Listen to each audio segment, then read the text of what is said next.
Nostra.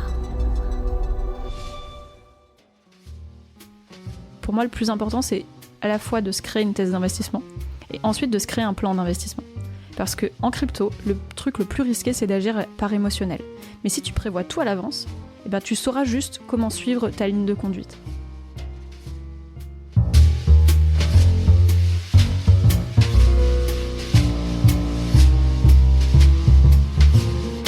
Salut, je suis Mathieu Stéphanie et je vous présente La Martingale, un podcast qui vise à explorer le monde de la finance personnelle pour comprendre comment gagner à tous les coups, qu'on ait 200 € par mois à investir ou 5 millions sur son compte en banque.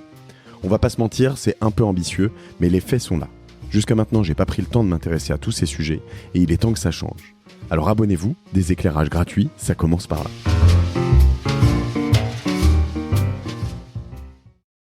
Ici, on est parti pour cet épisode très spécial parce que j'ai le retour de Caroline au bureau. Alors, il se passe un truc, c'est qu'on enregistre un épisode avec donc Caroline Jurado. Salut Caroline. Salut. Et pour la petite histoire, Caroline travaillait dans ce bureau au 71 rue de Saussure, dans le 17e à Paris, jusqu'à il y a un an, presque jour pour jour. Et chez Zest, en fait, pas chez Cosa Vostra, qui est un de nos amis locataires. Tout à fait. Et il se trouve qu'en un an, il s'est passé bien des choses dans ta vie, Caro, parce qu'on n'est pas là pour parler de notre dernière année spécifique à chacun. Enfin, si, de la tienne, ça d'ailleurs surtout. On s'est dit, on va potentiellement baptiser cet épisode les cryptos pour les nuls, parce que c'est un peu ce qui s'est passé dans ta vie. C'est-à-dire, j'adore. En gros, pour récapituler un peu, en ce qui me concerne, tu vois, j'ai fait mon premier épisode sur les cryptos et le Bitcoin en avril 2019 sur La Martingale. Et depuis, on en a fait quand même un certain nombre. Donc, c'était avec Éric Larchevêque, qui est quand même un grand ponte des cryptos, puisque c'est le fondateur de Ledger en France. Après, j'en ai fait... un en 2021, 3 en 1 en 2020, pardon, et puis boum, ça a explosé en 2021, 5, 6, 7. C'était l'année des cryptos. Voilà. Et voilà, l'idée c'est qu'en 2020, moi je m'y intéressais de plus en plus parce que moi j'investissais moi-même. Et donc, pour le récap qu'on s'est fait pour se marrer, depuis le début du podcast La Martingale, donc au moment où on enregistre un peu moins de 3 ans, 2 ans, 8 mois, sur un total de 87-88 épisodes, on compte 8 épisodes consacrés aux crypto-monnaies, donc à moins de 10%, c'est en train de grossir, comme je disais, sur la dernière année, puisqu'il y en a 6 qui ont été faits sur les 8, voilà, le 9 qui arrive là. Donc ça fait beaucoup. On a des tas de gens qui sont venus, des seniors des cryptos, des néo-entrepreneurs des cryptos, des entrepreneurs business crypto, donc Wen Simonin, John Karp, Jean-Marc Jacobson, des veilleurs, tu vois, Nicolas Chéron, Grégory Raymond, etc. Et là, en fait, ce qui m'intéressait avec toi, c'est de me dire, finalement, on est aussi tous néophytes là-dedans. Toi, tu as commencé il y a un an, donc tu es devenu experte parce que t'es à Donf, mais tu restes quand même encore néophyte. Je suis totalement néophyte. Moi, je me définis comme infiltrée dans l'univers des cryptos, parce que ça fait 2 ans que je m'y intéresse et 1 an, effectivement, que je publie tous les jours des choses dessus. Tous les jours? Oui, tous les jours. Je t'ai pas présenté d'ailleurs sous cette forme, les cryptos de Caro, c'est... Oui, exactement. Voilà, donc ce qui est une newsletter à la fois et plein de médias sociaux. Moi, là où je t'ai vu, tu me dis, je sais pas si on doit le citer, etc. Parce que si c'est un média de vieux et donc personne n'est sur TikTok, donc c'est pas du tout un média de vieux, La Martingale. Il y a plein de jeunes, très jeunes, tu vois. J'ai quelqu'un au moment où tu es rentré qui m'a écrit, qui m'a dit, j'écoute tes podcasts depuis que j'ai 16 ans, donc tu vois, il y a des très jeunes. Et je pense que, en effet, sur TikTok, c'est assez marrant. Moi, c'est là où je te voyais vraiment beaucoup émerger. Je me disais, mais qu'est-ce qu'elle fout, Caro, ici? Qu'est-ce qu'elle fout sur ce média? Au fur et à mesure de l'année, je t'ai vu émerger très largement. Qu'est-ce que c'est les cryptos de Caro et où est-ce que tu en es aujourd'hui? Tu peux me raconter un peu? Ouais, bien sûr. J'ai plein de questions sur ce qui s'est passé en un an. Les cryptos de Caro, actuellement, c'est un média dont le produit principal, c'est une newsletter qui est hebdomadaire, qui a un peu plus de 17 000 abonnés à ce jour. Et c'est aussi effectivement une chaîne d'éducation aux crypto sur TikTok. C'est d'ailleurs de là que tout est né. 17 000, c'est énorme. 17 000, pour du gratuit, déjà, moi, sur Génération du Turcel, j'ai une grosse newsletter, je suis à moins de 10 000. Donc 17 000, c'est énorme. En 9 mois. Ok. Avec une acquisition quasiment exclusivement sur TikTok. Ok. Donc ouais, c'est génial. Ok, donc faut parler de TikTok quand même. Tu vois. Non, mais il faut en parler. TikTok, c'est génial pour toucher un public très vaste. Et il y avait une vraie place qui était libre sur les cryptos parce que pour l'instant, en tout cas, ce qu'on trouve sur les réseaux actuels sur les cryptos, c'est beaucoup de FOMO. Beaucoup de gens qui disent t'as loupé. FOMO, donc le fear of missing out, la peur de louper quelque chose. Exactement. Beaucoup de gens qui vont te donner l'impression que tu comprends pas et que c'est normal que tu comprennes pas, mais qu'eux, ils ont compris un truc. Et moi, ça me rendait dingue. Et donc, c'est pour ça que j'ai créé ma chaîne à la base. C'était vraiment pour montrer qu'on pouvait comprendre facilement et que si moi, je comprenais, n'importe qui pourrait comprendre. Donc, tout est vraiment né de TikTok. Ok. Alors pour les auditeurs historiques de Génération Do It Yourself et de la martingale, alors là on est sur la martingale, mais il y a, on va dire, tout le monde s'est un peu acclimaté à l'univers des cryptos, comment ça fonctionne. J'ai un super épisode sorti tout récemment, au moment où je te parle avec notamment Fred Montagnon sur vraiment... tu vois comment fonctionnent les bitcoins, comment fonctionne Ethereum, Génial. etc. Donc là, on est sur des choses très intéressantes. Maintenant, moi, j'ai encore plein de questions là-dessus, notamment au niveau des investissements. C'est-à-dire que c'est quand même vraiment toujours les montagnes russes. Tu vois, au moment où on te parle, une des choses que j'ai pu découvrir aujourd'hui en lisant un ancien invité d'ailleurs de mes 2 podcasts, Marc Fiorentino, et je lisais, il parlait d'une grosse correction, je sais pas si tu as vu, donc ce week-end sur le Bitcoin notamment, hein, et je cherche le terme, mais en gros, il explique que cette correction est un flash crash. Un flash crash, oui, et potentiellement, on est allé chercher les gens qui shortaient. Je suis dessus là-dessus, voilà. Donc, il explique en gros que quand il y a personne, en gros, il y a beaucoup de gens qui investissent donc sur des marchés, ce qu'on appelle à découvert. Donc, en gros, ils vont avoir investi, par exemple, sur une valeur à 60 000 euros. Il faudra. Je vais joindre la newsletter qu'il a envoyée, ce sera plus simple aussi, mais à 60 000 euros le Bitcoin, et eux, ils ont que 6 000 euros à investir, ce qui est déjà beaucoup, mais voilà. Plutôt que d'investir les 6 000 sur 6 000 euros de Bitcoin, donc un dixième, ils vont investir sur un Bitcoin entier. Et donc, du coup, si le Bitcoin augmente de 10 000, il passe de 60 à 66 000. J'ai dit euros, on va dire de euros, on va rester là-dessus. Donc, ils gagnent 6 000 et ils doublent leur mise, mais si le Bitcoin descend de 10%, ils vont descendre à 54 000 et là ils perdront leurs 6 000 euros investis puisqu'ils sont qu'à 10% de la valeur. Et en fait, comme il y a beaucoup de monde et de newbies qui font ce genre de choses, il y a des professionnels qui vont faire un peu fluctuer les cours en achetant ou en vendant massivement, et quand tu vends massivement, ça arrive à moins de 54 000, moins de 50 000, et là tout d'un coup, le truc dégringole totalement parce que tous ceux qui sont à découvert, en fait, se font shorter, et voilà. Et donc, ils sont allés chercher les stops, c'est ce qu'on a dit, les stop loss. On va chercher les stops, les traders, voilà. Donc toutes ces choses-là, tu vois, moi, je le comprenais pas. C'est un truc, semble-t-il, tradit du trading, mais qui s'applique beaucoup au marché très volatile, dont les cryptos. Tu connaissais tout ça, toi ? Alors oui, en tout cas, je savais que ça existait, mais pour moi, c'est pas du tout adapté pour un public débutant. C'est vraiment l'univers des cryptos, c'est un univers qui est extrêmement volatile. Le Bitcoin peut perdre 20% de sa valeur en quelques jours, il peut perdre jusqu'à 80% de sa valeur dans les pires moments, et 100% des cryptos, quand c'est le cas, perdent presque 100% de leur valeur, vraiment jusqu'à 90%. Du coup, je trouve que quand on maîtrise pas bien cet univers-là, faire ce genre de choses, c'est pire que jouer au casino.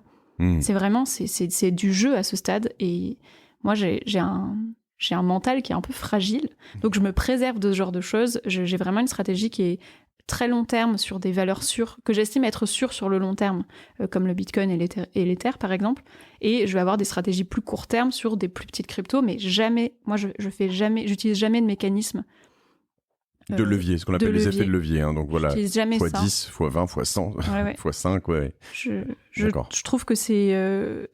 même moi qui m'en renseigne tous les jours, j'estime pas du tout être assez compétente pour pouvoir gérer le stress que ça engendre de mettre en place ce genre de mécanisme. Alors j'imagine pas des gens qui rentrent sur le marché, ils perdent tout leur argent, derrière ils sont dégoûtés de l'univers des cryptos, ils s'y intéressent plus, et c'est trop bête en fait sur le long terme. Donc alors, comment est-ce que tu fais? Sur quoi t'es arrivé, toi, ça fait 2 ans, mais il y a 1 an, quand tu t'es mis que là-dessus, que sur le Bitcoin? Qu'est-ce que tu as étudié? Est-ce que tu peux me sortir tes grandes tendances, tes grands apprentissages, tes grands tests? Alors, ce que j'ai découvert, c'est que le meilleur moyen de commencer à comprendre l'univers des cryptos, c'est probablement ce que tu as vécu toi aussi, c'est de commencer à investir un petit peu sur des valeurs qui sont assez connues, qui semblent assez sûres. Moi, quand j'ai fait mes premiers investissements, c'était effectivement Bitcoin et Ether, et je savais pas ce que ça voulait dire. Je savais pas ce que c'était qu'un Bitcoin en réalité. Enfin, j'avais pas vraiment conscience de ce que c'était. Et du coup, de commencer à m'y intéresser, de mettre un peu d'argent, ça m'a donné envie de comprendre comment ça marche. Et là, j'ai commencé à comprendre qu'en fait, les crypto-monnaies, ça n'était que des outils qui permettaient de soutenir des projets crypto, qui étaient là pour apporter une innovation technologique et changer quelque chose dans le temps et dans la durée. Et c'est là que j'ai commencé à me dire, ok, il y a une histoire d'argent, mais si on veut pas se retrouver dans la merde avec les cryptos, il faut comprendre quelle est la valeur technologique que ça apporte et qu'est-ce qu'on va soutenir comme projet. C'est un peu la même chose que dans les investissements start-up pour moi. C'est-à-dire que, ok, l'objectif, c'est de faire beaucoup d'argent, mais en soutenant un projet. Et du coup, si on fonctionne comme ça, et qu'on se crée une thèse d'investissement un petit peu, mais on va pouvoir choisir sur les différents secteurs de l'univers crypto, quelles sont les entreprises... Non, je t'écoute. Quelles sont les entreprises crypto qu'on a envie de soutenir parce qu'elles font des choses qui nous semblent être importantes, et dans ce cas, investir. Et si on perd de l'argent là-dessus, évidemment, c'est dramatique, mais ça l'est moins que si on investit que dans le but de se faire de l'argent sans savoir quel est le projet qu'on soutient, et que du coup, ça peut nous dégoûter de l'univers. Ça, c'est très valable pour notamment l'Ether et plein d'autres, mais pas nécessairement pour le Bitcoin. Il n'y a pas forcément un projet. Enfin, le Bitcoin... Si, parce que le premier projet du Bitcoin, ça reste quand même d'être la première monnaie pair à pair. Donc, c'est la première qui a été créée, qui a lancé tout le reste, et c'est ça son projet en tant que tel. Pour moi, toutes les autres qui vont reproduire uniquement ce côté monétaire qu'est le Bitcoin, ben là, à mon sens, elles n'apportent pas une valeur ajoutée supplémentaire au Bitcoin ou autre dans l'univers. Sachant que voilà, on présente souvent ça. Alors, je prends l'Ethereum ou pas mal de ces comme des crypto-monnaies, mais en fait, souvent, ce sont des échanges des protocoles d'échange de valeurs, donc qui te permettent en fait de dire bon, j'utilise un Ether par exemple pour dire ce NFT pour revenir est lié à cet Ether. Qui est immuable, etc., etc. Donc, on va transférer cette valeur d'une personne à une autre, mais souvent, la valeur financière n'est qu'un sous-jacent, en fait. C'est ça, hein, la crypto-monnaie n'est qu'un sous-jacent, n'est pas forcément le... Oui, je vois ce que tu veux dire. Ça y est, je pars dans du conceptuel. Non, mais oui, tout à fait. Tu as totalement raison. C'est-à-dire que le fait qu'il y ait une valeur, c'est juste pour soutenir un protocole ou un projet crypto-monnaie dans la plupart des cas. Tout à fait. Et ce qu'on explique d'ailleurs alors après, là, on rentre dans du beaucoup plus compliqué dans cet épisode avec Fred Montagnon, ce sont les 3 approches. Donc, je sais pas à quel point tu as creusé tout ça et si c'est le cas, tu peux m'en dire plus. Sinon, je vous renverrai à l'épisode qui sont les 3 approches de proof. Donc, on va dire proof of work, proof of authority et proof of stake, qui sont quand même des choses assez importantes à comprendre. Mais est-ce qu'on doit rentrer là-dedans, tu vois, maintenant? Est-ce que toi, tu rentres là-dedans assez vite pour expliquer comment fonctionnent ces cryptos? Est-ce que c'est trop technique? Je l'explique uniquement sur le proof of work, qui est le modèle de fonctionnement du Bitcoin, en l'occurrence, si je dis pas de bêtises. Oui, tout à fait. Je l'explique parce que je trouve que ça fait partie des éléments qu'il faut comprendre de comment est-ce que ça marche. Si on comprend qu'une blockchain, ça n'est qu'un... Bon, moi, je vulgarise beaucoup. Hein, vas-y. Fais-toi plaisir. Ce sera peut-être pas aussi précis, évidemment, que certains de tes autres invités, mais une blockchain, ça n'est à la base quand même qu'un registre sur lequel on va enregistrer des titres de propriété, des transferts de propriété. Et après, bon, voilà, ça peut être beaucoup plus complexe. Mais du coup, quand on comprend ça, déjà, je trouve que c'est plus simple à appréhender dans le réel. Et donc, si jamais on dit que la blockchain Bitcoin est là pour enregistrer les transferts de Bitcoin d'une personne à une autre, il faut comprendre comment est-ce que ça fonctionne, ce transfert-là. Et du coup, comprendre que ça va être un réseau de mineurs qui vont s'affronter pour résoudre l'algorithme qui permet de rendre la transaction réelle, en tout cas, et valide, et donc de pouvoir l'enregistrer, je trouve que c'est assez intéressant. Ça permet de se dire, ah ok, d'accord, donc c'est vraiment des gens qui concrètement sont chez eux, ont un ordinateur qu'ils vont laisser à disposition pour faire des tonnes et des tonnes de calculs jusqu'à trouver le bon, on appelle ça le hash, vraiment jusqu'à trouver la bonne formule de validation de la transaction. Et le premier qui a validé cette formule-là, c'est lui qui va enregistrer l'opération. Et pourquoi est-ce que c'est important ? Parce que celui qui enregistre l'opération, c'est lui qui récupère la récompense, qui sont les frais de transaction, et une partie de Bitcoin, en tout cas, plusieurs bitcoins, je crois qu'on est encore à 3 bitcoins, qui sont offerts en récompense au mineur qui a réussi ça. Ce qui permet aussi d'expliquer les dépenses d'énergie qui sont liées aux cryptos, parce que ça demande énormément d'énergie, tout ça. Et comment est-ce qu'on a créé un modèle qui permet de remplacer une entité centralisée qui va avoir l'autorité de valider une transaction par des tonnes de personnes qui vont s'affronter pour valider cette transaction-là. Donc je l'explique. Ok. Quand même. Quand même. Alors après, sans rentrer dans tout ça, parce que justement, j'en ai parlé dans pas mal de podcasts, si je dois revenir juste sur un petit cours de comment on achète les cryptos. Tu disais, en fait, souvent, on commence par acheter donc un bitcoin, peut-être un peu d'Ether. Souvent, j'ai l'impression qu'on commence par les acheter sur des portfolios, soit de banques, soit... Alors maintenant, il doit y avoir même Lydia qui propose ça. On peut les acheter sur eToro, on peut les acheter sur Revolut, à plein d'endroits, etc. Ouais. Mais ça... Alors, Revolut, ça demande... Revolut, je suis à peu près sûr. Oui, Revolut, je l'ai fait. Oui, non, mais en fait, t'achètes pas tes cryptos à toi sur toutes ces plateformes, hein, on est d'accord. Alors, ce que tu veux... Alors, je suis pas sûre de comprendre ce que tu veux dire, mais ce que tu veux dire là, c'est que tu ne possèdes pas la crypto parce que tu n'as pas la clé privée, parce que ça passe par une plateforme centralisée. Exactement. Et que dans l'univers crypto, on considère justement qu'à partir du moment où il y a un élément central, eh bien, on perd en fait l'intérêt de ça. C'est exactement ce que je voulais dire, sachant qu'il y a certaines de ces plateformes qui te permettent de les transférer sur un wallet. Exactement. Avec donc vraiment ton portfolio, ton crypto portfolio, MetaMask ou Coinbase Wallet, par exemple, que je connais, que j'utilise. Et il y en a d'autres qui te le permettent pas. Oui. Je crois que Revolut, t'achètes une crypto, tu peux pas la transférer, je crois. Je crois pas non plus que tu puisses le faire. Ouais. Néanmoins, je trouve quand même que c'est une bonne chose parce que c'est ce qui permet à des gens de s'ouvrir à ce marché-là. D'appréhender. Exactement, tout à fait. Et dans un second temps, de se créer un wallet et de pouvoir aller, vouloir aller creuser le sujet une fois qu'ils ont un peu plus compris comment ça marchait, parce que c'est tellement obscur, ça fait peur en réalité. Déjà, quand on passe sur le concept de wallet, si tu te crées un wallet sans savoir comment ça marche, sans savoir que si jamais tu perds ton mot de passe, ce n'est pas une entité centralisée, donc on ne pourra pas te le retrouver. Il n'y a pas de j'ai perdu mon password. Ça n'existe pas, personne ne peut te le retrouver. Ouais. Pour moi, du coup, c'est bien d'avoir une première étape pour rentrer dans l'univers de la DeFi et de pouvoir ensuite aller sur une seconde étape de purement décentralisé, ouais. DeFi, Decentralized Finance, la finance décentralisée. Ok. Donc, on va dire couche 1 pour acheter de la crypto que tu n'as pas en propre, mais ce sont toutes cette palanquée de plateformes de trading. J'en ai reçu quelques-unes ici. J'en ai en sponsor eToro, notamment, qui font ça très bien. C'est comme ça que moi j'ai commencé. Et puis, il y en a voilà, certaines sur lesquelles tu peux transférer, d'autres sur lesquelles tu peux pas transférer. Voilà. Ensuite, où est-ce qu'on va ? Comment on fait ? Comment je les transfère si je veux les transférer ? Est-ce que tu peux m'expliquer ça ? Alors ensuite, tu vas pouvoir t'orienter sur des plateformes qui sont un peu plus... Enfin, en tout cas, qui vont te permettre d'accéder à plus de valeur, sur lesquelles tu vas pouvoir acheter plus de crypto, mais qui restent des plateformes centralisées, comme par exemple Binance ou... plein d'autres. Kraken, Binance, Coinbase, etc. Mais Coinbase, tu vois, t'as quoi ? Peut-être 10 valeurs maximum. Ok. Tu vois, là, tu peux aller à une prochaine étape, c'est de te créer un compte sur un outil qui va être quand même beaucoup plus dense en termes de valeur. Et l'étape suivante, mais là, c'est encore un level supplémentaire, c'est de faire la même chose, mais sur des plateformes qui sont décentralisées. D'accord. Donc là, tu as accès à des cryptos qui sont aussi des cryptos qui ont des potentiels de croissance encore plus importants, mais qui sont beaucoup moins mass market. Donc, tu as des risques aussi qui sont super importants là-dedans.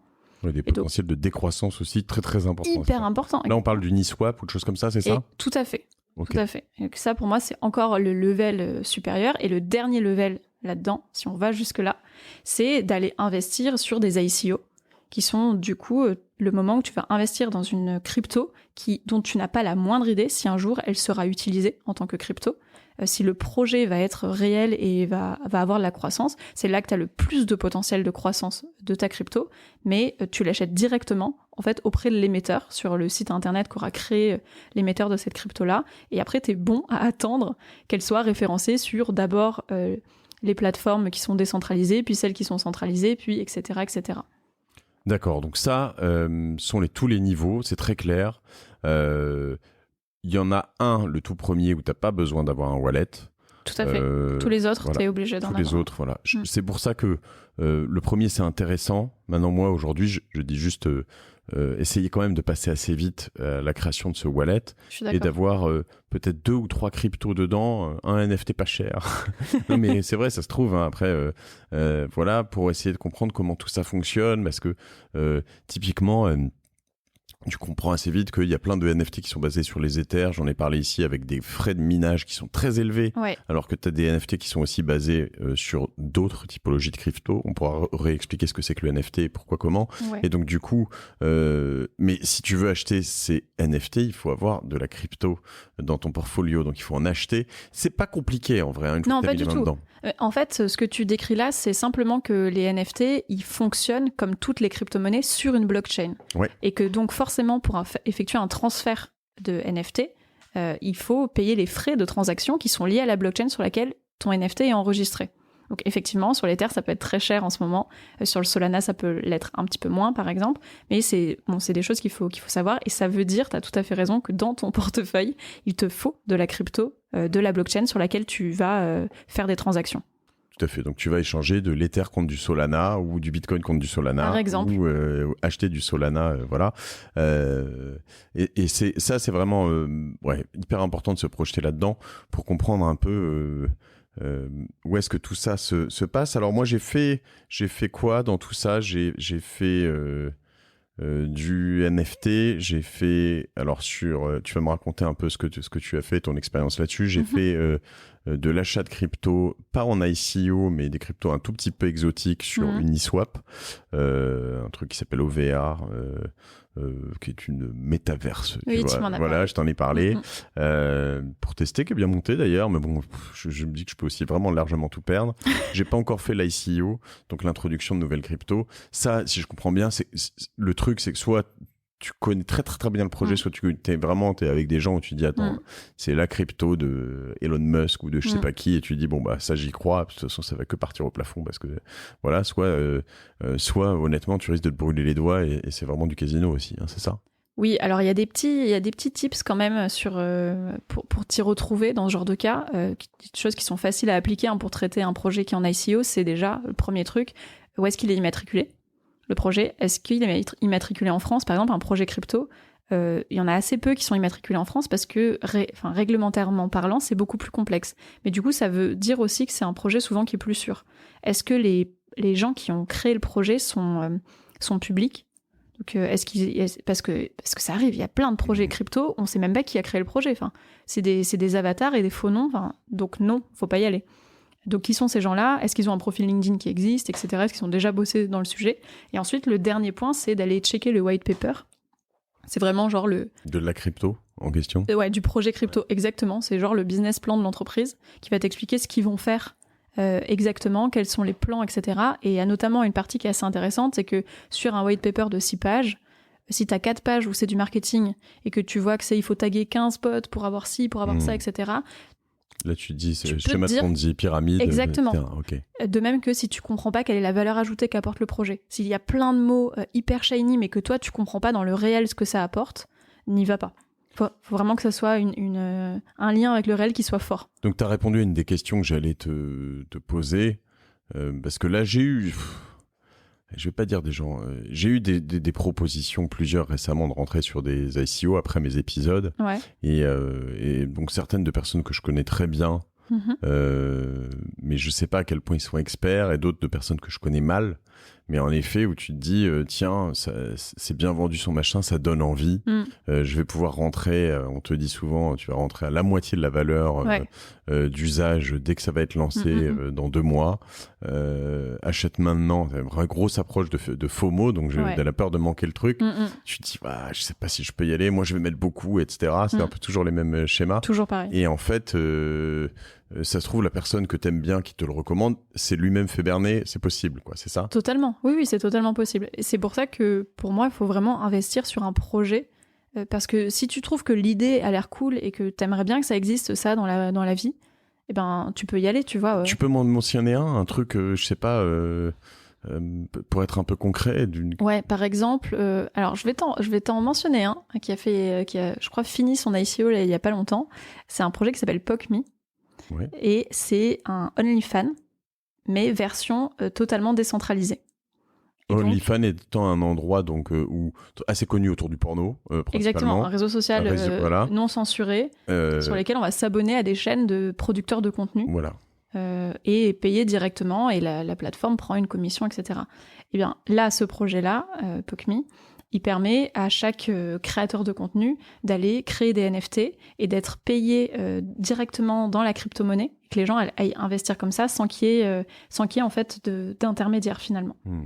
Un projet comme ça, c'est facile de le comprendre, c'est facile de se projeter. Bon, moi pour le coup, je suis pas cliente de ce genre de truc, mais je comprends l'intérêt qu'il puisse y avoir. Je comprends que dans l'univers du porno, il n'y a pas de crise non plus, et qu'ils ont fait des partenariats avec toutes les pornstars les plus connues que moi je ne connaissais pas. Mais du coup, je comprends quel est l'engouement autour de ce projet. Alors là, je cherche par exemple POCME, P-O-K-E-M-E, c'est ça ? P-O-K-M-I. Ah, POCME, ok. P-O-K-M-I. Parce que du coup, je cherchais POCME Coin. POCME, comme for the... POCME.com, ok. Et donc là, elle est finie, l'ICO, c'est ça ? Je crois qu'elle est finie, l'ICO. Je suis pas sûre à 100%. Hein. Ils mettent en effet Seen on CoinMarketCap, Le Monde, Combini, à voir, oui, un article du Monde, quand les travailleurs... Ah, je l'ai vu passer, cet article, les travailleurs du sexe se mettent à la blockchain. Ok. Et donc, je regarderai, tu vois, tu peux voir en effet le cours... On peut pas être sûr, tu vois, mais ça nous donne des informations, on comprend de quoi il s'agit. Si on comprend pas de quoi il s'agit, il faut pas y aller, enfin, c'est juste pas pour nous, quoi. Très bien. Et donc, souvent là-dessus, en fait, tu as plusieurs niveaux, si je me trompe pas. Tu as un niveau où tu peux acheter, par exemple, là, je vois, je ne connaissais pas, bien évidemment, Abella Danger, qui est une femme remarquablement... quel qualificatif je pourrais utiliser, donc je vais me taire. Et je peux acheter ces NFT. Donc, souvent, en fait, tu peux acheter plusieurs choses. Il faut comprendre, dans des projets comme ça, puisque c'est un projet dans son ensemble, oui. Tu peux acheter... Alors, ce qu'on explique aussi dans l'épisode avec Fred Montagnon, sur l'approche des DAO. C'était le sujet de ma semaine, de ce matin, de ma newsletter. Et donc, l'idée, c'est de dire potentiellement, tu peux... il va falloir que tu pousses mon épisode avec Fred Montagnon dans ta newsletter, toi. Je vais le faire, je l'aurais fait ce matin si j'y pensé. Donc, il y a un moment où, en fait, tu dis bien qu'il peut y avoir une crypto autour pour lancer le projet. Donc, tu peux acheter soit la crypto, moi, c'est ce que j'ai vu sur les métaverses, soit tu peux acheter une land, donc tu peux acheter un bout de carte dans la métaverse, ce qui me semblait, moi, très, très hypothétique, conceptuel. Soit tu peux acheter des tokens, donc la crypto de la métaverse, et si jamais l'usage grossit, au lieu d'acheter un NFT d'un truc, je sais pas, totalement random, t'achètes un NFT d'un truc pas un NFT, une crypto d'un truc moins random, c'est exactement. ça. Ouais. Donc là, je peux acheter soit le NFT de cette Abella Danger, soit je vois le PKN. PKN, c'est la crypto de POCME, justement. Voilà, c'est ça. Donc soit crypto de fonctionnement le PKN, donc soit lors de l'ICO. Donc là, je vois Q1 2021. Je vois en fait, ok, il y a tout qui est expliqué et la mise en ligne. Et en fait, bientôt, je pourrais probablement l'échanger déjà sur Uniswap ou ailleurs. Exactement. Contre des Ethers ou des Bitcoins. Ou ce que tu veux. Exactement. Okay. Tout à fait. Donc c'est les différentes manières de soutenir un projet. Après, j'imagine que tu peux soutenir en effet des artistes aussi, si on doit les appeler comme ça. Très clair. Je voudrais juste revenir sur un point que tu sais, quand on dit un token, c'est juste pour parler d'une crypto qui n'a pas sa propre blockchain et qui va évoluer sur la crypto de quelqu'un d'autre. Donc, en gros, 90% des cryptos, en fait, ce sont des tokens. Mais c'est la seule différence avec une crypto, c'est juste qu'elle n'a pas sa propre blockchain. Donc, en gros, tu as genre Bitcoin qui est une crypto parce qu'elle a la blockchain Bitcoin, Ether qui a la blockchain Ethereum, Sol qui a la blockchain Solana, quelques-unes comme ça. Et toutes les autres, elles évoluent sur des blockchains existantes, donc ce sont des tokens. Ok. Tout ça me semble désormais très clair. Toi, t'as quoi comme crypto? T'as acheté quoi Alors, ouais, je précise juste, parce que, et c'est aussi une autre question avant de revenir sur les cryptos que tu as, toi, mais je le dis, je le redis, on donne pas de conseils ici, c'est pas Non. l'objectif, mais justement, comment toi t'arrives avec 17 000 personnes, en étant que sur la crypto, à ne pas donner de conseils, parce qu'en fait, déjà, on n'a pas le droit d'en donner, et puis en plus, c'est risqué, parce que, en fait, moi, non, toi comme moi, j'ai pas envie que quelqu'un me dise, ouais, t'as parlé de Solana, de je sais pas quoi, moi, en fait, j'ai parlé de Solana, mais j'en ai pas de Solana, en l'occurrence, hein, Ouais. donc, les gens savent que je parle de ce que j'ai, je sais que je peux me faire éclater, et je dis à tout le monde, attends, si vous faites éclater, venez pas me chercher, parce que ce sera de votre faute, pas de la mienne. C'est ça. Alors du coup, déjà, ma newsletter, elle est constituée en 3 parties. Donc j'ai une partie où je parle d'actu crypto pour que les gens comprennent, une partie où je parle d'un sujet de fond que je vais traiter pour que les gens comprennent comment ça fonctionne, et j'ai juste la dernière partie dans laquelle je vais faire un zoom sur une crypto, et je choisis toujours, très souvent, la crypto qui a fait le plus de croissance dans la semaine. Et donc, je fais zoom sur une crypto, j'explique la croissance, qu'est-ce qui s'est passé, comment elle fonctionne. Mais t'as un minimum de départ, parce que la crypto qui a fait le plus de croissance dans la semaine, c'est toujours un truc totalement inconnu au bataillon, qui sort de nulle part, non ? Non, parce que je vais choisir dans les 100 plus grosses cryptos. Ok. En général, dans les 100 plus grosses cryptos. Ok. Donc, après, je précise toujours en fin d'article que c'est pas des conseils en investissement. Mais bon, de fait, la plupart des cryptos dont je parle, j'ai investi dedans. Pas toutes, mais c'est très souvent le cas. Et après, moi, je réinvestis la moitié de ce que je gagne avec mon média Les Cryptos de Caro en crypto. Donc ça me permet en fait de faire énormément d'investissements crypto et de tester plein de choses. Tu gagnes avec ton média, comment ? J'ai des sponsorings. Ok, comme par exemple Quant Fury, qui est une plateforme de trading qui est assez présente en Amérique du Sud, qui se développe en Europe.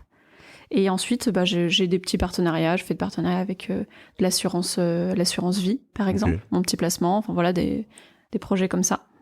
Très bien. J'utilisais un truc, mais je le vois plus dans mes favoris. Je sais pas ce que j'en ai foutu pour justement suivre les 100 plus grosses cryptos. Tu vois de quoi je parle Je pense que tu parles. Moi, j'aime bien Crypto Bubble pour ça. Ok. Parce que c'est super visuel, mais c'est sûr que tu penses pas à ça parce que c'est un peu underground. Ok. CoinMarketCap. CoinMarketCap, exactement. J'utilisais ça. Moi, je trouvais ça bien. C'est très bien. Oui, c'est très bien. Donc, comme ça, tu peux un peu regarder. Mais en fait, le tout, c'est que c'est super time-consuming, tout ça. Totalement. Ouais. Oh, c'est un truc de Mais dingue. toi, tu y passes 100% de ton temps, non, presque ? Pas du tout. Non, pas du tout. J'y passe 2 jours par semaine. Ok. Sur ça. C'est déjà pas mal. On n'a pas tous ce temps. Mais disons que j'y passe 2 jours par semaine parce que je produis beaucoup de contenu. Ok. Et que je produis quasiment une vidéo par jour sur YouTube sur les cryptos, que je produis une vidéo par jour sur TikTok sur les cryptos, plus Instagram, plus la newsletter. Donc oui, ça me prend un petit peu de temps, mais...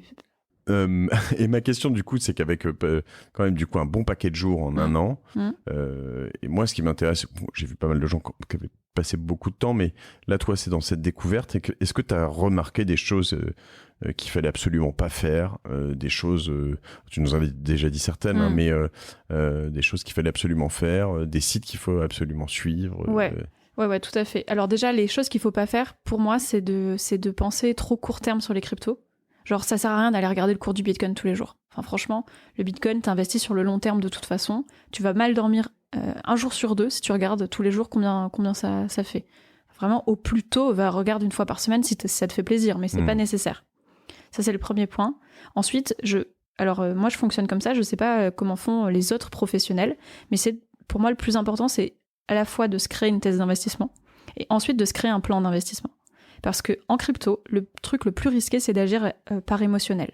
Mais si tu prévois tout à l'avance, tu sauras juste comment suivre ta ligne de conduite. Et donc, si tu décides que tu as les cryptos sur lesquelles tu investis sur le très long terme, celles sur lesquelles tu veux investir sur les 3 à 6 mois, et celles où tu mises par exemple sur le mois ou sur quelques jours, admettons, tu peux avoir 3 niveaux d'investissement. Ensuite, tu vas choisir ces cryptos par rapport à tes critères de ta thèse d'investissement et tu vas définir plusieurs choses. Tu vas définir à combien tu rentres, donc combien tu veux investir, est-ce que tu investis une fois ou est-ce que tu investis de manière régulière, et à partir de quel moment tu sors, c'est-à-dire au bout de combien de temps, c'est-à-dire que t'as mis ta mise de départ, quand t'as fait plus 20%, plus 60%, plus 300%, j'en sais rien, combien tu retires ? Est-ce que tu retires 20% de ta mise ? Est-ce que tu retires la totalité ? Comment est-ce que tu agis dans ce genre de cas ? Mais ça, du coup, c'est valable sur plein d'autres choses qu'en effet, je veux dire, il faut rentrer dans chacune de ces cryptos. Là, je vois, je suis sur CoinMarketCap, je vois, dès que je sors des 5 premières, en effet, les 5 premières étant donc Bitcoin, Ethereum, Binance, Tether, Solana, je connais la 6e, Cardano, USD Coin, pas sûr, XRP, Polkadot, 9e, Dogecoin, 11e, ok, Polygon, du coup, 14e. Ouais, Polygon, c'est... Et voilà, en l'occurrence, j'aurais dû en acheter, je l'ai pas fait. Mais tu pourrais. Ouais, je pourrais. Voilà, Uniswap, du coup, tu les vois, Litecoin. Bon, il y en a quand même quelques-unes que je connais, c'est clair, mais je suis pas rentré dans tout ça, tu vois, moi. Non, parce que ça te prendrait un petit peu de temps, mais tu pourrais te dire, bon, bah ok, je veux investir dans 10 cryptos. Et ensuite, tu choisis dans quel secteur tu veux investir. Tu veux investir dans le métaverse, tu veux investir dans de la blockchain, tu veux investir dans des oracles, tu veux investir dans, je sais pas moi, l'immobilier crypto. Choisis tes secteurs et à partir de là, quels sont les meilleurs cryptos sur leur secteur. Et ensuite, tu suis ces cryptos-là et t'en suis pas plus. Ou alors, je dirais comme ça, à peu près. Ok. Et par exemple, les oracles, c'est quoi, tu vois ? Les oracles, ce sont des... en fait, les blockchains, elles fonctionnent en autonomie. Ça veut dire qu'elles n'ont pas d'informations de l'extérieur. Et donc, il y a des entreprises crypto qui ont pour objectif de te permettre de lire des informations de l'extérieur et de les enregistrer dans la blockchain. Par exemple, tu veux faire un pari sur un match de ping-pong. Très souvent ça, ouais. Voilà, mon fils et moi, je vais l'éclater. C'est assez courant, mais bon, il faudrait que ce soit un match officiel, tu vois, genre Coupe du Monde de ping-pong. Okay. Et tu paries ça, et c'est un pari qui est enregistré dans la blockchain, et donc quand le vainqueur gagne, toi, tu as 100 €, j'en sais rien. Et bien, la blockchain, elle n'est pas capable, elle, de savoir quand le vainqueur a gagné. L'information, elle l'a pas. Du coup, elle va faire appel à un oracle qui, en fait, va aller scraper les données officielles, donc sur le site officiel de la Coupe du Monde de ping-pong, et qui va la transmettre à la blockchain pour qu'elle puisse dire « Ok, le transfert de données est valide », et donc ça fonctionne. Ok. C'est juste ça. Et cet oracle, c'est un robot ou c'est une personne physique, potentiellement ? Alors, en général, ce sont des organisations, donc, des algorithmes. Ça peut être des tonnes de personnes, des votes. Oui, c'est validé, survérifié. Exactement, okay. Ouais. Hyper intéressant, ouais. Tout ça, tu as découvert ça en cherchant. Chaque semaine, je traite un sujet dont soit je me suis posé la question, soit quelqu'un m'a posé la question, et donc je découvre chaque semaine un peu plus. Très bien. Et en ayant cette approche un peu de newbie, y a pas déjà tu te plantes pas trop, tu racontes pas trop de conneries. Et non, mais c'est une question parce que moi j'ai l'impression qu'on m'a repris 1 ou 2 fois, tu vois, après des épisodes, tu vois, en me disant là tu n'utilises pas la bonne terminologie. Alors oui, alors t'as raison. Le point c'est que moi je précise à tout le monde que ce que je fais c'est de la vulgarisation. Donc il peut y avoir des petites imprécisions ou des termes qui sont pas exacts, etc. Mais je m'en moque. Enfin, ça ne m'intéresse pas d'aller dans la précision. Je veux que les gens comprennent de quoi on parle. Et j'ai l'impression que dans ce milieu-là, on a plutôt envie que les gens comprennent pas et qu'on ait l'air d'être très très très experts et qu'on parle de choses compliquées. Donc ouais, c'est tout un sujet, c'est-à-dire que moi je me tape certains livres blancs, etc., trucs très complexes, potentiellement en anglais, et il y en a où c'est sûr que je m'endors assez vite le soir en lisant ça. Mais ils sont hyper importants aussi, ceux-là, parce que très précis et très... et donc, c'est bien aussi d'aller dans le très précis de temps en temps. Maintenant, en effet, pour accéder à tout ça... moi, je suis que la première... Je ne suis que la première marche. À partir du moment où on a compris comment ça fonctionnait et qu'on va aller creuser plus loin, il y a des gens qui sont beaucoup plus compétents que moi, beaucoup plus techniques, qui sont là pour ça. Très bien, j'essaye de regarder, tu vois, par exemple, Solana, ce que c'est, ce qu'il y a derrière, etc., en parallèle. C'est une blockchain. Ouais, c'est une blockchain. Donc par rapport à Ethereum, par exemple, c'est une blockchain qui est, en tout cas, dont les frais sont beaucoup moins élevés et qui a une capacité qui est très très forte de rapidité. D'accord. Mais tout ce dont on parle depuis tout à l'heure sont des blockchains. Non. Enfin, ça dépend. On a parlé de plusieurs blockchains. Bitcoin, c'est une blockchain et une crypto. Ouais. Ethereum, c'est une blockchain. Ether, c'est sa crypto. Et Solana, c'est une blockchain. Et Sol, c'est sa crypto. Mais tout le reste, c'était pas des blockchains. Mais elles fonctionnaient sur des blockchains. Ah, sur des blockchains. Donc, t'en as beaucoup qui fonctionnent, en effet, sur Ether. Très bien. Merci de cette précision. Ok, écoute, tout ça est passionnant. Donc toi, tu as quoi, je te demandais, dans ton portfolio, parce qu'on n'est pas revenu là-dessus. Parce que en réalité, je suis pas sûre de pouvoir te répondre avec beaucoup de précision, parce que j'ai beaucoup de choses dans mon... Tu fais des tests, c'est ça? Je fais beaucoup de tests. J'investis dans quasiment toutes les cryptos que je présente dans ma newsletter, donc ça fait quand même au moins 4 par mois supplémentaires. Et tu mets des tout petits montants? Ça dépend. Je vais mettre quelques centaines d'euros en général sur des cryptos. Et puis celles dans lesquelles je crois, genre Solana, des trucs comme ça, j'y mets tous les mois. Donc au final, ça fait quelques milliers. Mais t'as fait des gros gains? T'as pris des gros bouillons? J'ai pris des gros gains, mais j'ai pas fait... j'ai pris des gros gains quand même, oui, ça c'est certain. Mais par contre, j'ai pas fait, tu sais, le truc de j'ai misé sur une crypto qui valait rien et je suis devenue millionnaire. Ça, je l'ai pas vécu. Parce que j'en suis pas à ce niveau-là, en tout cas, de connaissances qui me permettent de faire ça. Mais ça va finir par m'arriver, vu tout ce que j'investis. Intéressant. T'as un wallet, toi, sur quel... Sur MetaMask. Et d'ailleurs, c'est génial que tu reviennes dessus parce que je voulais absolument qu'on reparle de cette histoire de mot de passe. Oui, moi aussi, je voulais en parler. C'est génial. Là où je voulais en venir. Donc, parce qu'on est un peu pour les nuls, etc. Ouais. Et donc, bon, ça, tu le vois un peu partout. Moi, je suis sur... en fait, finalement, j'ai un MetaMask et un Coinbase Wallet. Ouais. Donc, ils éditent un wallet aussi de Coinbase. Mais en effet, alors faut bien comprendre comment ça fonctionne. Vas-y, t'as champ libre. Donc, quand tu crées ton compte, on va te demander de te créer un mot de passe. Donc, sur ce mot de passe-là, enregistre-le, déjà. Et en fait, au moment où tu vas faire ça, c'est super important de le dire parce que ça arrivera plus après. Quand tu vas créer ton mot de passe, on va t'envoyer une phrase de 12 mots qui ne veulent rien dire, qui sont mis bout à bout. Ce sont des mots en anglais, généralement. Qui sont des mots en anglais, ouais. En tout cas, j'ai pas vu. Tu dois être ponctionné dans une encyclopédie, je pense, totalement au hasard. Totalement aléatoire. Et cette phrase-là, c'est ton seul secours si jamais tu loupes, si jamais tu as perdu ton mot de passe. Donc, cette phrase, il faut que tu l'enregistres à différents endroits, dans des endroits sécurisés, en papier, dans un coffre-fort, vraiment dans plein d'endroits, et que tu notes bien. Prends-le en photo, fais-en quelque chose, vraiment, pour... Et à la fois, il ne faut pas non plus le laisser traîner partout parce que, non, tu vois, moi, j'allais dire que j'allais vous donner ma phrase pour que vous vous en souveniez bien pour moi, mais je me dis non, c'est peut-être pas très malin. Non, c'est pas très malin. Il faut vraiment l'enregistrer dans des endroits hyper sécurisés. Mais elle est liée à autre chose parce que ma phrase, elle est liée à un login, tu vois, il y a toujours login password. Ma phrase, elle suffit. Elle se suffit elle-même, ouais. D'accord. Enfin, je crois, hein. Je te dis ça, mais il me semble que je suis même pas sûre qu'elle soit liée à ton... Elle doit être liée à ton adresse email, peut-être, avec laquelle tu as créé ton compte. Je suis même pas sûre à 100%. T'as quand même une chaîne de valeur derrière, hein, il me semble, je vais vérifier. J'espère. Oui, non, mais tu dois avoir raison. Mais, du coup, il faut avoir quand même les deux, et potentiellement les deux séparés pour y arriver.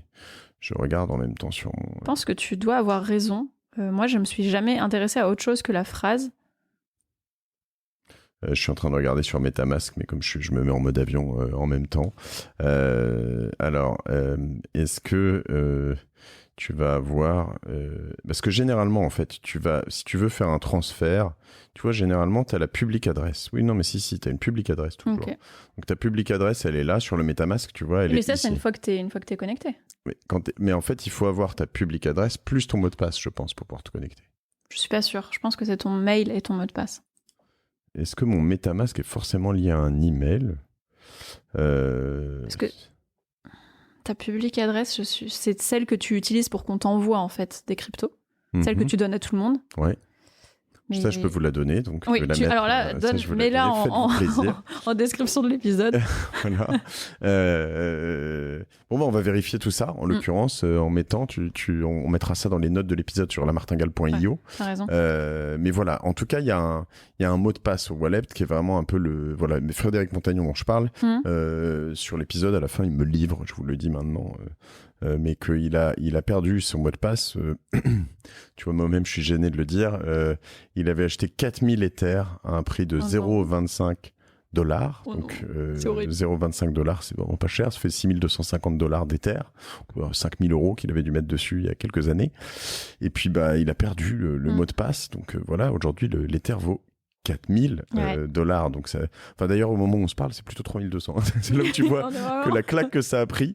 Mais bon, au moment où j'enregistre avec lui, donc ça faisait 100 millions de dollars. Voilà, 100 millions de dollars qu'il. Alors, tu vois, il faut pas voir ça comme 100 millions. Lui, il a perdu 5000. Hein. Il a pas, ce qui est beaucoup en soi. Mais ça peut t'empêcher de dormir les jours où tu vois, t'as pas de quoi. C'est dur en émotion les cryptos. Ouais, c'est dur. Mais donc, vaut mieux éviter ça. Maintenant, ça, tout le monde l'a vu, revu. Il y a aussi des manières de l'éviter avec des Ledger, justement, où tu peux avoir des objets connectés qui te permettent avec ton empreinte digitale. Mais c'est la même chose. Ah oui, avec ton empreinte digitale. Ouais, Je veux dire, il faut quand même ta phrase. Mais... Non, ouais, tu l'enregistres dans une clé qui est cryptée elle-même et que tu vas souvent potentiellement mettre dans un coffre ou quelque chose comme ça pour des moments où tu as vraiment des montants importants. Et moi, j'utilise Dashlane. Alors, je sais pas du tout un sponsor. Vous pouvez utiliser OnePassword si vous voulez, ou c'est leur concurrent. Je les ai fait passer Dashlane sur mon podcast Génération du Turcel. Je leur dis, vous devriez me sponsoriser. Tu vois, donc, voilà, mais en l'occurrence, ça marche hyper bien. Tu sais, c'est des trucs de sécurité informatique sur lesquels j'ai tous mes passwords que je connais pas, en fait. Je connais plus aucun de mes passwords, moi, en ce qui me concerne. Puisqu'ils sont il faut que j'y passe, c'est terrible. Ouais. Et ça coûte pas grand chose. Non, donc, ça vaut vraiment le coup. Il faut juste passer la partie administrative, de rentrer tous les mots de passe dedans, que j'ai pas encore réussi à faire, moi. Alors, il s'enregistre souvent de manière... Enfin, c'est assez simple, l'onboarding, donc à tester. Très bien, donc on n'oublie pas ça, voilà. Comment repérer les arnaques ? Est-ce que tu as d'autres tips ? On a dit tout à l'heure un petit peu ces trucs qui te sont sur-recommandés. Est-ce que tu as vu d'autres choses, soit ? Parce que moi, c'est un peu le truc qui me fait flipper. C'est-à-dire que je me dis, attends, j'ai pas le temps, même si je m'y intéresse beaucoup. Ouais. Sauf si quelqu'un de grosse crédibilité me recommande. Ouais. Et généralement, les gens de grosse crédibilité ils te recommandent rien. Du coup, ils ont bien raison, d'ailleurs. C'est vrai. Du coup, les arnaques, si on récapitule, il y a... est-ce que le site est bien fait, bien écrit, etc. Est-ce que tu comprends le projet ? Est-ce qu'ils utilisent ou pas la FOMO dans leur description ? Dans leur communication.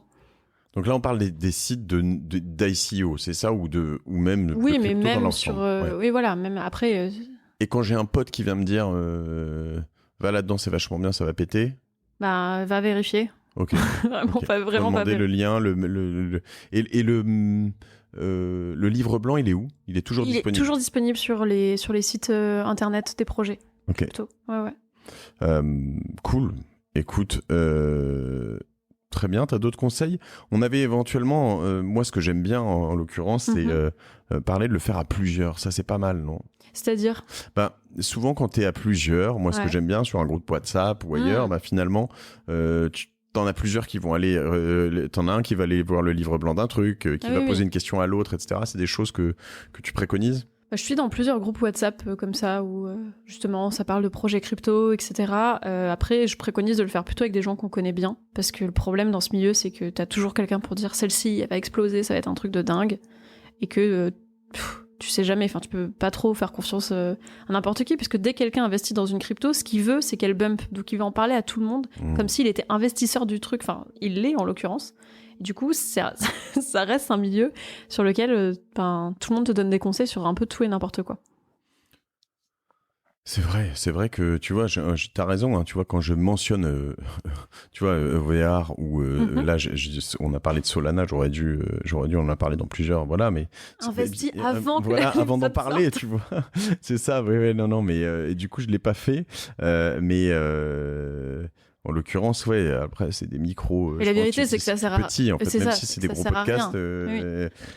J'ai déjà des auditeurs sur TikTok qui m'ont dit tu fais bumper le marché parce que tu parles de telle crypto, mais pas du tout. Enfin, sur une toute petite, peut-être, tu peux y arriver, quoi. Franchement, j'ai pas encore 100 000 abonnés sur TikTok. Franchement, il faudrait vraiment le faire pour faire. Je suis pas Elon Musk. Que en français, ouais. Ok. On a abordé à peu près tout ce qu'on devait aborder ? Je crois. Caro. Alors, ta newsletter, les cryptos de Caro, évidemment, dispo sur les cryptos de Caro sur Google. Ouais, lescryptodecaro.com, c'est direct. Ok, on s'inscrit, c'est gratuit, c'est un Substack. C'est gratuit, c'est un Substack, ouais. Voilà. Après, chaîne YouTube, t'es sur un bouquin, non ? Ouais, un bouquin. Alors, il devait sortir pour Noël, mais ça sera pas le cas. D'accord. Mais il sortira pour la rentrée. Ok, donc voilà, on suit, tu l'annonceras, j'imagine, dans ton mail. Ouais. Sur tes réseaux sociaux, on peut t'ajouter donc sur TikTok. Sur TikTok, si vous voulez vous marrer, suivez-moi plutôt sur YouTube, c'est vachement bien. Sur LinkedIn, sur YouTube. Et sur LinkedIn, je parle pas tellement de crypto finalement. Sur Instagram, par contre, j'en parle. Ok. Donc c'est Caroline Jurado, les cryptos de Caro partout, en gros. Ok. Allez, petit insight réseaux sociaux, une fois n'est pas coutume, qu'est-ce que tu as appris en un an sur TikTok ? C'est quoi le secret ? J'en ai appris des choses. Ouais. J'ai appris que c'était le réseau le plus incroyable que j'ai découvert en termes d'acquisition. Parce que t'es poussé à énormément de gens et qui ne sont pas ta communauté. En fait, t'es pas poussé en priorité aux gens qui sont abonnés à toi. C'est un truc de découverte, quoi. C'est incroyable. Ouais. Et par contre, j'ai appris qu'il fallait pas oublier que tu passais entre une vidéo d'un groupe de mecs qui dansent et une vidéo d'un groupe de meufs qui chantent. Ça veut dire que tu vas danser en chantant, en faisant tes conseils. Ça veut dire qu'il faut vraiment pas oublier que c'est du divertissement. Okay. Dès que je fais une vidéo qui est un petit peu trop sérieuse ou que j'oublie un peu sur quel réseau je suis, ça marche pas du tout. Ouais, donc tu peux pas faire de cross-canal, tu peux pas utiliser ce que tu vas faire sur YouTube pour le mettre sur TikTok, quoi. Pas tellement, ou alors des tout petits passages, mais ça marche moins bien, évidemment. Enfin, c'est vraiment... sur TikTok, c'est très dynamique, c'est un peu putaclic quand même. D'accord. Moi, j'aime bien ça, je trouve ça marrant. Je trouve ça très très fun. Mais je pense pas que les gens qui me suivent sur TikTok, ils peuvent apprendre des trucs. À la limite, ils peuvent se marrer 2 secondes, mais ils peuvent pas apprendre pour de vrai. Et donc, ça fait pas un problème quand ces gens viennent de TikTok à ta newsletter Je me suis dit que ça pouvait l'être, mais en l'occurrence, c'est pas le cas. Enfin, la newsletter, elle fait plus 1000 abonnés par semaine. Ouais. Et je continue d'avoir entre 60 et 80% d'ouverture de mes mails. Donc, c'est que non, ça fonctionne. Hein. Très bien. Écoute, ça c'est ta petite martingale à toi en fait. C'est peut-être ça, j'allais te poser la question, mais je sais pas, t'as une martingale à toi, tu penses à d'autres choses? J'avoue que ce qui m'éclate pas mal, c'est le contenu audiovisuel. Ouais. Là, c'est parce que je maîtrise pas du tout. Enfin, je connais TikTok, c'est des vidéos de 30 secondes, mais ça me fait vraiment marrer de me dire, ok, comment est-ce qu'on va faire pour traiter un sujet qui est un peu chiant, qui fait un peu technique, en le faisant passer pour un truc de on va bien s'amuser et ça va être sympa. Ça m'amuse bien. Je pense qu'on a bien ce point commun, quoi. Mais j'avoue. Toi, tu vis encore plus de choses que tu connais, peut-être encore moins que moi. J'exagère, non mais bravo. Voilà, c'est une martingale. Écoute, c'est super intéressant en tout cas de voir ça. Je pense qu'on a en tout cas bien compris comment on faisait. Moi, je redis. Je l'ai mis dans un post récemment, mais si en 2021 t'as pas ton wallet, c'est que t'as raté ta vie. C'est clair. Et donc voilà, quitte à investir 10 balles, 30 balles, voilà, pas vous faire éclater en faisant n'importe quoi. Ouais, mais voilà, le wallet, ça ne suffit pas. Faut un wallet avec 2-3 cryptos ou NFT ou des propriétés, des assets digitaux dedans pour comprendre comment ça fonctionne. Et puis après, vous allez explorer potentiellement en rentrant petit à petit, en effet, sur ces différentes univers, métaverse, crypto. Ça va être génial. T'as acheté de la métaverse, toi? Oui, du Mana, principalement. Mana, M-A-N-A. M-A-N-A. D'accord. Et donc, t'as acheté puis la banque, ça. Elle a fait un vers le haut. Et donc, Mana, c'est des landes, en fait, c'est pareil. Exactement, c'est la crypto du projet Decentraland, qui est un métaverse, le plus gros actuel. D'accord. Il y a un vieux bruit en fond. Je sais pas ce que c'est si vous l'entendez, mais c'est bizarre. Tu es en train de chercher quelque chose, donc je vais meubler en ce moment. Vas-y, parce que Cointribune, Decentraland, Mana et les métaverses. Alors, il y a plein d'infos là-dessus. En effet, quand tu tapes ça, Coindesk, Sand, Mana, Token Search. Je vais parler justement d'un projet métaverse que j'ai listé dans... J'ai créé un supplément mensuel de ma newsletter, qui est payant en l'occurrence, dans lequel je parle des projets crypto. Je travaille avec des analystes crypto. Et je parle des projets crypto à suivre de très près. Et le premier dont je parle, il s'appelle Star Atlas. Je te recommande de suivre ça, parce que c'est justement un projet métaverse qui est extrêmement puissant, genre qui rigole pas trop, dont le token s'appelle Atlas. Alors, tiens, je vais venir sur un truc très pratique. Est-ce qu'il y a, parce que moi, on me parle de plein de choses comme ça. Moi, j'aimerais bien me dire, tiens, tu vois, comme je l'ai fait, alors... je reviens, excusez-moi, mais c'est mon habitude sur eToro, mais où tu peux le faire ailleurs. Mais j'ai mon portfolio, donc ça c'est simple, je l'ai sur Coinbase, Coindesk. Est-ce qu'il y a des endroits où je peux spotter un certain nombre de coins, enfin de tokens, de tout ce que je veux, les mettre en liste pour voir, sans les avoir achetés, pour voir comment ils montent et ils descendent, tu vois? Ouais, juste je vois ce dont tu parles, mais je connais pas, moi. Juste une watchlist, en fait, les choses que je veux regarder. J'avoue, ça serait bien. Suivre. Bah ouais, parce qu'en fait, peut-être des entrepreneurs qui t'écoutent et qui vont le faire, non? Parce que moi, je suis, en fait, j'en suis de près de loin quelques-unes, mais j'ai l'impression que je suis obligé de les acheter pour vraiment être dessus. Et pour vraiment bien les suivre. Ok, staratlas.com. Écoute, c'est fascinant. On va continuer à faire tout ça. On n'oublie pas donc protéger aussi votre mot de passe. Tout à fait. Mettez-le sur un bout de papier, soit dans un coffre, soit bien caché. Ne jouez pas au casino avec les cryptos. Et voilà. Et puis n'achetez pas toutes les cryptos qu'on a données ici. Merci en tout cas, Caro. Je crois qu'on a fait un très bon tour. On te suit un peu partout. Ouais. Moi, je suis abonné, ça y est, à ta newsletter. Je vais suivre ça avec. Ah, purée, je suis trop émue. J'ai Mathieu Stéphanie qui lit ma newsletter maintenant. Et puis on va, tu vois, comme 1 millier de personnes cette semaine. Et puis voilà, comprendre ces DAO et les cryptos, ces boîtes crypto, les DAO. Top. Merci, Caro. Merci à toi. Merci à vous tous. Je vous embrasse. Je vous dis à la semaine prochaine. On arrive en fin d'année. Je sais plus, on va peut-être sauter une semaine ou quoi. Il va y avoir un petit récap annuel. Mais je suis trop content, trop excité. Ça monte, ça descend. Voilà, c'est ce que je dis un peu dans mes différentes newsletters. Alors moi, la mienne est plutôt sur Génération Future Self. Il y en a une aussi pour la Martingale qu'on fait avec l'équipe qui est plus un récap ou des choses qu'on nous a partagées. Moi, mon sentiment, c'est qu'il va y avoir des grosses corrections là-dedans. Ça va probablement se faire lessiver, etc. Mais que il y a trop d'enjeux quand tu écoutes les différents épisodes que j'ai pu faire, quand tu lis, j'imagine aussi ta newsletter, pour se dire que ça va aller nulle part. C'est déjà beaucoup trop gros.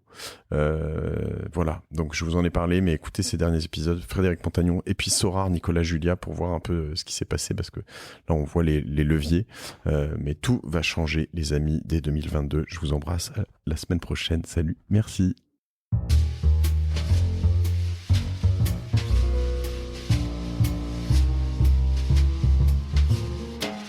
Merci d'avoir écouté La Martingale jusqu'au bout. Si cet épisode vous a plu, n'oubliez pas de le partager autour de vous, de vous abonner à la newsletter sur lamartingale.io et si vous trouvez 5 petites minutes, de mettre une note 5 étoiles ainsi qu'un commentaire sur Apple Podcast. Ça nous aide beaucoup pour remonter dans les classements. La Martingale est produit par Cosa Vostra, une agence de conseil tech et créative qui accompagne ses clients dans leur stratégie digitale pour qu'ils gagnent en visibilité, en singularité et en efficacité. Je remercie toutes les équipes pour la production. Je vous retrouve dans 15 jours. Je suis Mathieu Stéphanie et je vous dis merci.